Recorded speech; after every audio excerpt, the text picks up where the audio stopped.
राजस्थान की राजनीति में इन दिनों जनता की समस्याओं को उठाने के दो अलग अलग तरीके देखने को मिलते हैं। एक तरफ जहां रविंद्र सिंह भाटी, हनुमान बेनीवाल या नरेश मीणा जैसे जमीनी और युवा नेता अक्सर अपनी मांगों को लेकर धरने, प्रदर्शन, आंदोलन और आक्रामक बयानों का रास्ता चुनते हैं, तो वहीं दूसरी तरफ प्रशासनिक स्तर पर कुछ ऐसे काम भी हो रहे हैं जो दिखाते हैं कि बिना किसी हंगामे के भी जनता की बड़ी से बड़ी मुश्किलों को सुलझाया जा सकता है। जी हम बात कर रहे हैं टॉक की जिला कलेक्टर आईएएस टीना डाबी की, जिन्होंने हाल ही में ही टॉक में हुई जिला स्तरीय मासिक सुनवाई में एक अनोखा रिकॉर्ड कायम किया। उन्होंने बिना रुके लगातार करीब 7 घंटे तक बैठकर एक एक फरियादी की बात सुनी और मौके पर ही समाधान के रास्ते निकाले। इस जन सुनवाई में सुबह 10 बजे से लेकर शाम 5 बजे तक कुल 383 परिवाद दर्ज किए गए। अमूमन देखा जाता है कि अधिकारी जन सुनवाई को एक औपचारिक प्रक्रिया मानकर कुछ ही घंटों में निपटा देते हैं, लेकिन आईएएस टीना डाबी का ये अंदाज राजस्थान के कद्दावर नेता और कृषि मंत्री डॉक्टर किरोड़ीलाल मीणा की याद दिलाता है। जिस तरह किरोड़ीलाल मीणा अपने जनता दरबार में सुबह से शाम तक बैठकर सीधे लोगों से जुड़ते हैं, ठीक वैसे ही तत्परता और संवेदनशीलता इस बार टॉक प्रशासन में देखने को मिली।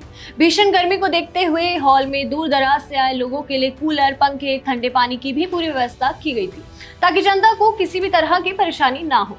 आज इस प्रशासनिक मुस्तैदी को देखकर राजस्थान की सियासत और व्यवस्था को लेकर एक बड़ा सवाल खड़ा होता है। अक्सर हमारे नेता, चाहे वह हनुमान बेनीवाल हो, रविंद्र सिंह भाटी हो, जनहित के मुद्दों पर सीधे सड़क पर उतर आते हैं। बेशक लोकतंत्र में जनता की आवाज उठाने के लिए आंदोलन और धरना एक बेहद ही मजबूत जरिया है और इन नेताओं का अपना बड़ा एक जनाधार भी है, लेकिन क्या हर समस्या का समाधान सिर्फ टकराव, चक्का जाम या फिर प्रशासन को अल्टीमेटम देने से ही निकलेगा?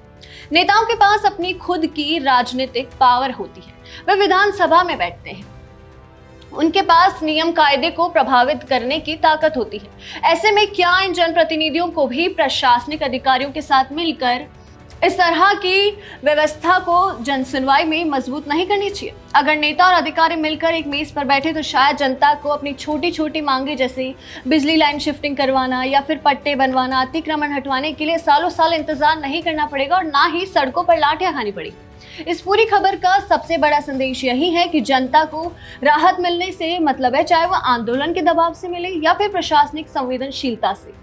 लेकिन अगर हमारे जनप्रतिनिधि भी केवल विरोध प्रदर्शन के बजाय इस प्रशासनिक संवाद को तवज्जो दे तो व्यवस्था काफी ज्यादा मजबूत हो सकती है। टॉक की ये 7 घंटे की जन सुनवाई सिर्फ एक रिकॉर्ड नहीं बल्कि राजस्थान की ब्यूरोक्रेसी और राजनेताओं दोनों के लिए एक मिसाल है कि कैसे ठंडे दिमाग और बिना प्रदर्शन करे आम जनताओं की समस्या सुनी जा सकती है और उसका समाधान निकाला जा सकता है। तो टीना डाबी की 7 घंटे की इस लंबी जन सुनवाई पर आपके क्या विचार हैं, हमें कमेंट सेक्शन में जरूर बताएं और ऐसी ही तमाम खबरें और अपडेट्स के लिए देखते रहिए भारत अवतार। धन्यवाद।